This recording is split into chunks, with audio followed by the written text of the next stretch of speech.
Never ever migraine feels like a chronic long-term disease condition. I need people to understand that. The pain is unbearable. And I've given birth, so I can compare.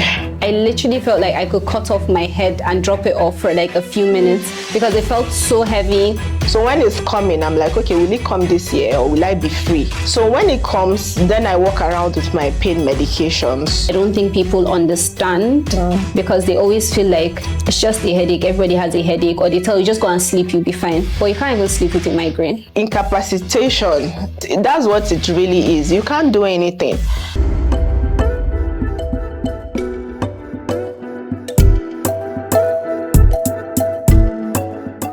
I think for me, I would say it started early this year. And it started as, I thought it was stress. I just assumed change of work, change of lifestyle. It got so bad that I wasn't able to function. So it would last a couple of days. I was living on painkillers.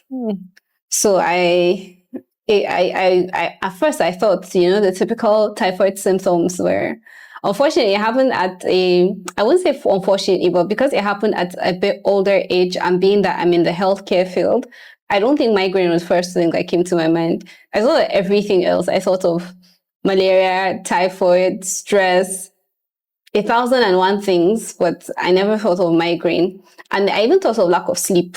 I even thought of dehydration because, So I think it took like 3 months before we were able to figure out that,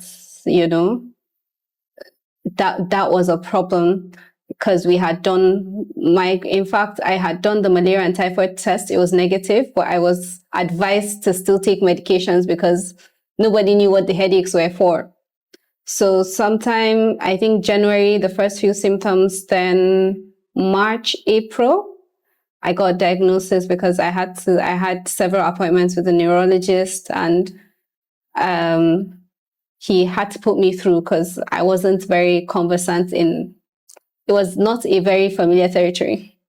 Yeah. I would describe the last one I had. It was, the thing with the attack is, like you said, it can happen at any time. So you could actually be having a perfect day. And because this one, everything was fine. I was perfectly fine. But sometime around like 6 p.m., I just noticed I just felt a different way. And I think less than 20 minutes later, I had this intense headache that I couldn't move. And unfortunately for me, I was driving and it was night. It was nighttime. And when you're driving, the lights from the cars, I had to park. Fortunately, I was not alone in the car. So we had to switch places. But I keep imagining, what if I was? Because from then on, by the time I got home, it was terrible. It was so bad. It felt like I literally felt like I could cut off my head and drop it off for like a few minutes because it felt so heavy. The lights everywhere just felt like everything was in my eyes. Everything felt so hot. It felt like I was having like a panic attack all over again. At that point, I called because I work in the hospital, so I called one of the doctors and I was just crying. I don't think it has ever made me cry like that, but I've had so many that it had made me stop whatever I was doing. And if I even had plans, I would cancel because the moment I start to feel like, this headache is coming, I'm just like, no, this is not going to work out. I'll just tell them, please, emergency. I would always come up with something. So it makes me cancel plans. And because you can't predict the environment you're going to go into, I kind of cancel plans in a panic that, let me not go, and my head is still. And what I noticed is, for me to function, I had to have painkillers in my bag.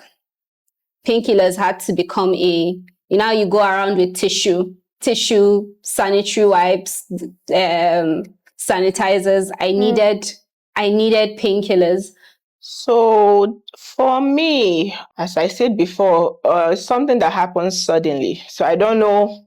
As I'm talking to you now, I don't know what will happen, and it could happen. It's very unpredictable.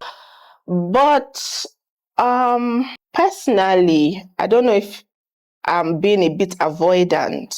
I don't walk around with painkillers and all those medications. I don't like to think too much about it, to be honest. I don't know if it's some form of mechanism to protect my, I don't know. So it always catches me unawares most of the time. But whenever I have the flares, they are sustained and they are recurrent. For example, before I would have periods in the year. I call it flare season. So usually around that September time, around that time, I think August, September is around the time I have frequent attacks. So when it's coming, I'm like, okay, will it come this year or will I be free? So when it comes, then I walk around with my pain medication. So it happens suddenly. I'll give examples of triggers for me. Stress is number one. Dehydration is number two. So I always have to have my water and try to stay hydrated. And then I notice certain light frequencies. I could walk into a room and I'm like, oh, I know I'm going to have an episode. So for me, it comes quick, it comes suddenly, and I don't know how to describe that aura. I just know that is coming.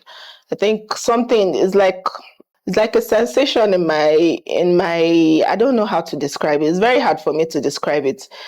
It's like a feeling in my eyes, and it's like I'm coming, and I have to just quickly get the pain medication as fast as possible. So it's very debilitating. That's the word I would use, because for however long it's going to last, you're just, I'll use that word, incapacitation. That's what it really is. You can't do anything. I've had it happen I remember one time I was at a conference and then I don't know, I think they turned on a different light bulb or something. And once I sat, I knew this is going to happen. Usually I would leave the place and go to a quiet place, but I couldn't. I'm there for a conference. I can't just leave. So I just had to bend my head and the wait began. I didn't have my medications. What's going on? I couldn't hear anything they were saying. I was just counting down. God, please help me. God, please help me. And eventually it was time to go. And it was very horrific. I think it's a bit better when you can leave the scene and go to somewhere dark and somewhere quiet and just curl up in bed and just wait for the thing to pass. It's worse when you're in public and you can't readily leave the place and you just have to be there. Okay, so when it's emotionally, you're just emotionally down, you're unable to do anything, you're unable to, don't even talk to me. I don't want to be spoken to. I don't want to talk. I don't want to be spoken to. I don't want to have to do anything. Yeah. And unfortunately, sometimes it's hard because you have to do stuff in the house. You have to do stuff for your sister, your siblings, your parents. You shall have to move around. And people have this understanding that it's just a headache now, you can manage. But it's such a severe headache that you stop whatever you're doing and you're just calm. You have to be calm for a particular set of minutes because you can't do anything else. So mentally, it affects me mentally because I'm always having an attack as to, if I go out now and this headache starts. And then I also have ulcer. So the only unfortunate medication that works for me always triggers my ulcer. So it's like I'm choosing from frying pan to fire. So I leave, my headache gets better after a couple. And the problem is when you take it when the headache starts, it takes a longer while to see the effect. So I'm still in pain and I can't even express it. Sometimes I just sit, I'm in pain and I'm just crying because I don't even know what else to do. I can't, you can't take it out. I don't even think words can explain how emotionally, physically, mentally, it requires certain things that I don't think people understand because they always feel like it's just a headache. Everybody has a headache, or they tell you just go and sleep, you'll be fine. But you can't even sleep with a migraine. I don't know. And that's my honest answer. I think I should take it here. For me, I would say when I have episodes, it's difficult for me. Personally, I would say because I don't like, nobody likes being in pain and just being miserable. You want to go out, you want to have fun. You can hear the laughter. People are having fun in the parlor, but you want to go and see, why are they laughing? But you can't. So for that part, it's very frustrating for me. Fun things are happening all around you and you're locked up in a room and you can hear the distant laughter and you can't join in. For me, I would say those missed moments with your family. It's not nice. For work, luckily, where I work right now, they're trying. There's always room for improvement. Personally, it's more of the feeling and the experience that I would say affects me the most. I hate those symptoms, and I don't like it at all. So for me, it's more of a personal thing.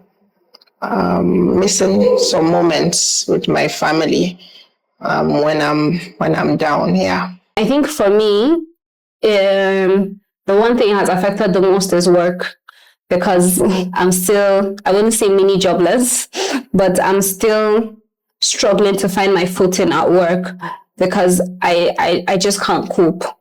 And, Nigeria is not the easiest place to find a less stressful work environment. And I'm still struggling to find a work environment that works for me. I'm struggling to find a work schedule that works for me. So the biggest, so far, considering it's just starting, I'm really struggling with it and work. And sometimes it makes me feel like I have to choose between being jobless or being healthy. And that takes a toll on my mental health. So some days is quite depressing because am I going to be broke? Obviously not. But yeah, that's the rest of my life, my relationship, everything has been fine. But work, it's not really working.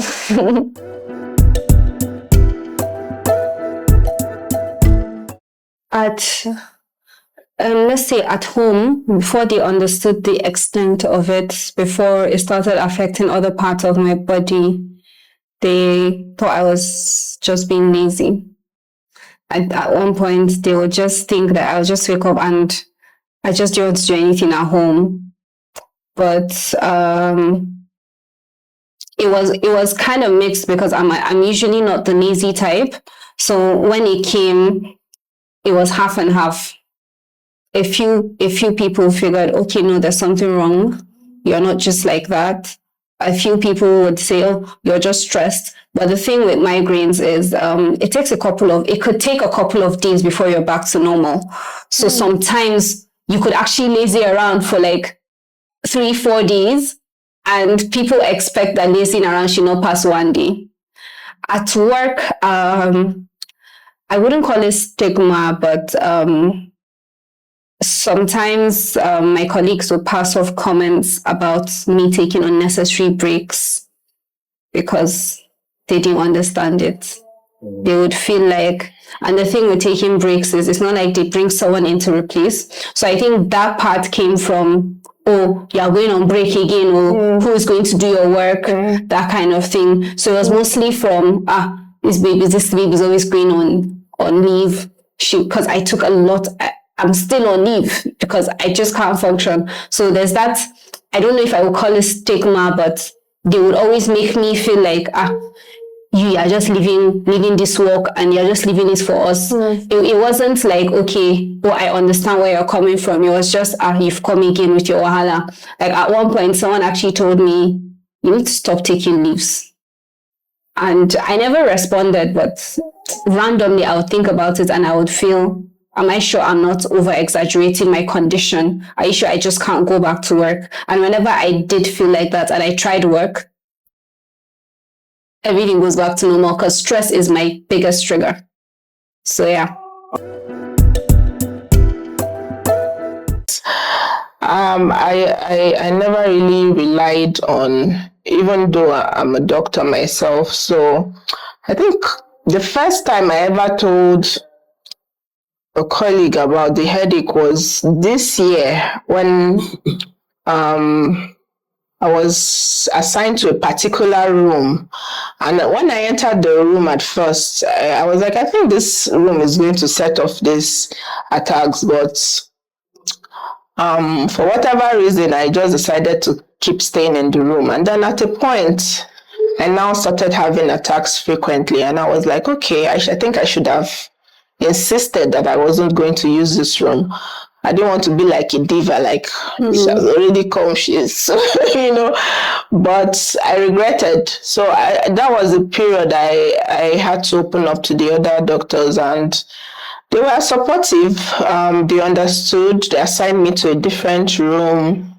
Yeah, I've done it myself mostly, and maybe with the recommendations, like I mentioned this year, some of the family physicians I worked with, they gave me some recommendations this year. But overall, I would say 90% has been me, trial and error, and just doing it by myself and seeing what works. Yeah, for me. So I actually don't have any cultural belief because I would say I'm still a baby in this whole situation. So I haven't been exposed into the cultural era where I would have any of these. The most common myth is just a headache. People just need to understand it's more than just that. It affects your whole system. But aside from that, I think from where I'm based at, I haven't heard a cultural belief or a myth. It's just that one popular one so far. Highly religious and cultural society. So I'd imagine a lot of things are tied to spirituality. So I've not gotten that personally, but I'm trying to imagine maybe a low income setting, a low socioeconomic household, what the parents' reaction would be if a child comes to them and says, "Oh, I can't think clearly. I have to stay in a dark room." Or my head, holding their head, and so they'll probably say evil spirit or village people or my enemies or somebody is doing something. So that's what I would say. Probably something to do with witchcraft or juju. That's what I would say. But personally, I've not gotten any of those. But Nigeria being the kind of society it is, everything is linked to something. Things don't just happen. There are spiritual implications. So I would say that could be a popular myth I would like to change. And migraine is not just a headache. It's something really, really debilitating. It's not something anyone should experience. When people say, oh, it's just a headache, and I'm like, you can never understand till you experience it. So for people that think, oh, I have headaches, why is this one so different? Why is your one so different? And I would just like to say, thank God you don't experience this, because you can never imagine how bad it is. I think some people don't take it seriously. I'll reference again the doctor that I met then. I keep wondering what was going on in his head, whether it was for jokes or he didn't care, or maybe he wasn't as informed. I don't know. But I would say there needs to be more information out there about what migraines are and how debilitating it actually is, and something that is chronic. It doesn't go away. If you're lucky, you might have some breaks in between, but that's what I would like to change, for there to be more information out there, to show how serious this illness is, this disease is. Yeah. A little bit of support, but I didn't have an empathetic support. I didn't have people that understood or knew what to do to help me make it better. And I didn't have people that would ask, okay, what can we do to make it better? The one person that has actually made a significant impact is my sister. She figures it out. I don't know how she does, but she tends to see how my face is and she's like, are you okay? Something is, so that kind of thing. So I would love more empathy. And like she said, because it's something that is just on every day, sometimes you just want someone to tell you, just encourage you that it's going to get better. Because sometimes when it starts, it feels like your world is coming to an end. So, but someone having that emotional support telling you, just pushing you through it, because at that particular time, you're so mentally down that you cannot push yourself. So mental support, emotional support, the rest I can figure out on my own, but just someone that would tell you, I might not be able to relate, but I'm here for you. Something like that would go a very long way. My parents were puzzled by the diagnosis the doctor gave them, and they were like, no, this doesn't sound right. They didn't completely understand, but they were supportive, and till now, if I go to visits and I'm having an episode, they know that just leave Chika alone, leave her alone. Hold the kids so they don't disturb her. She needs to rest. She needs the room dark. She needs us to keep the noise down. So, in that regard, they are very supportive, and I'm really grateful for that, I would say. Empathy wise, I would say they are. But then sometimes it could feel like, when you're a doctor, it's like, you know what to do. You understand? She has it covered. She's sick, but she has it covered. So that part is like, oh, she knows what to do. She knows the medication to take. So that part is not like, oh, do you need medication, or that kind of thing. So that aspect is like, oh, she knows, she'll be fine. She knows what she knows what to do. And sometimes I feel like I don't know what I'm doing.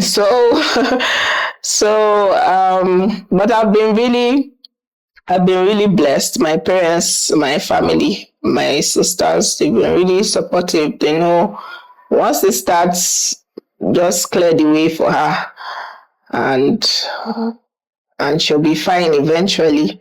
So yeah. It's not just a headache, and I can't say that enough. It's really not just a headache. It's really, I feel like I should keep saying that. That's what I want them to know. Sounds simple, but it's the actual truth. It's something that is, you feel like you can't think.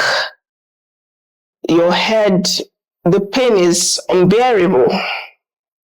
And I've given birth, so I can compare. It's really bad. And not just that pain, but because it comes with other things.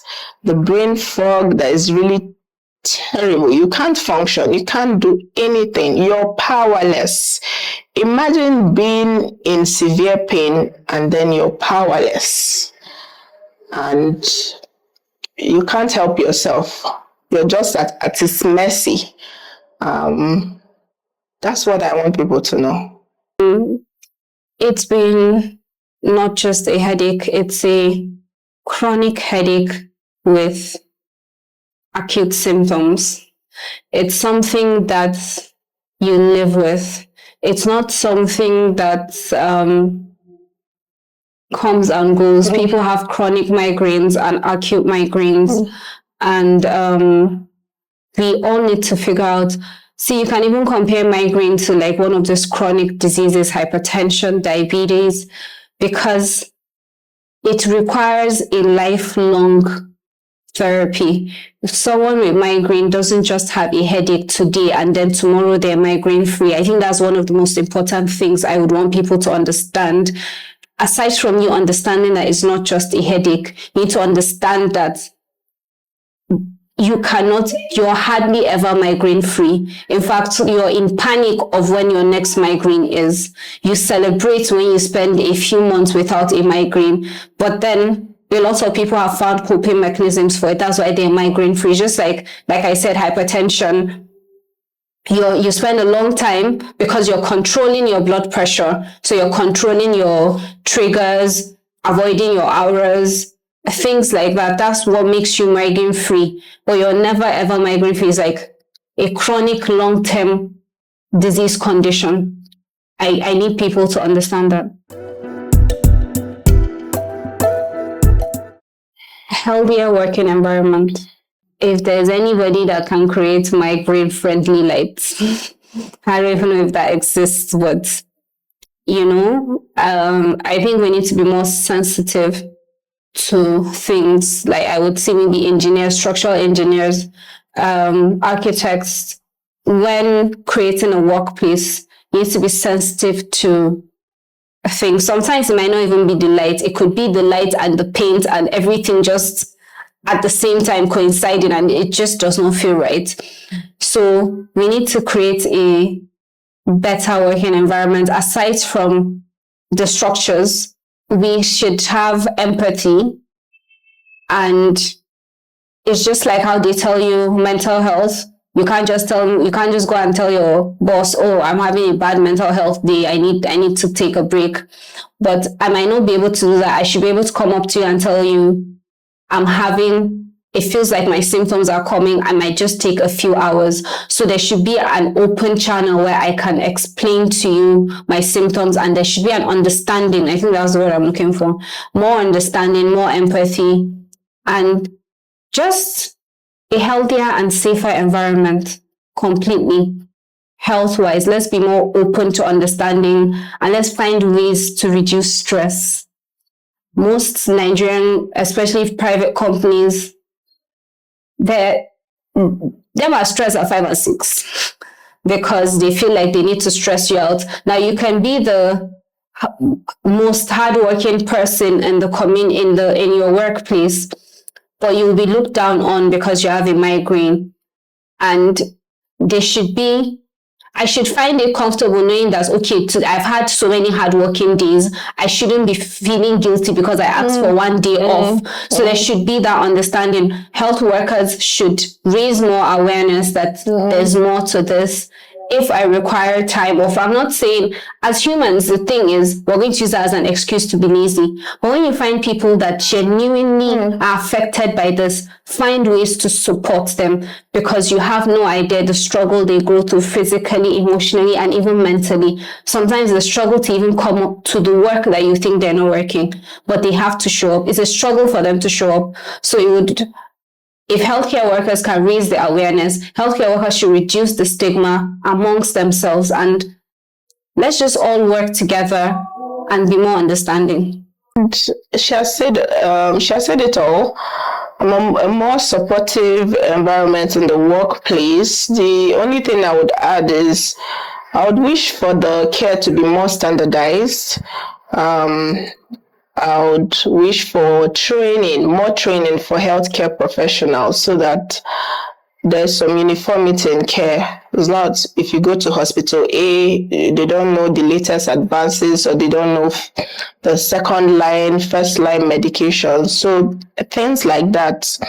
I would say more training for healthcare professionals on the current standard of care regarding migraines. So that's what I would add. I'm lucky to work in a supportive place. Majority of places are not supportive. They're coming to ask for 2 days off in a week and they're already raising eyebrows like, what are you doing? Do you want to work or are you going to give excuses every time? You wait for the symptoms to go and pray you don't run mad in the process. I feel you. Because genuinely you can't manage it. Usually if you're in a swamp, one of the things you can manage it is go to a dark room, do this, go to a quiet place. You can't always do that. For example, I mentioned how I was driving at night. If I was alone, the only thing I could do would have been to park. But what if I was driving on a dark road? Or let's not even say dark road. It's usually night. Night is risky to just be driving alone. You can't just park at the side of the road that you're waiting. And the attacks don't have a time frame. Just because yesterday's one lasted 5 minutes does not mean that today's all will last 1 minute. So you actually don't know how long you're going to be there. So you push on. So for example, if I was alone in the car, I would have to continue driving. Only thing is, I would put on my double trafficator and drive slow and pray I don't run mad or somebody doesn't hit me. I've actually tried that once. Fortunately enough, it was at the beginning of, it was just starting. So I got home right in time. But I just, like she said, God help me. You just keep reciting it because at that particular time, you can't do anything. And I can't look right into the road because I'm going to be blinded and it's going to make the headache worse. Yeah. So I got a lane at the end of the street and I just kept moving straight. Fortunately for me, it was a straight road home. So I just kept going straight till I reached the junction of my house and I turned. So usually if you're like in a place where you can't do anything, you just sit down. Find a way to not run mad. There's this thing that they say it's not the hardest worker that ends the most.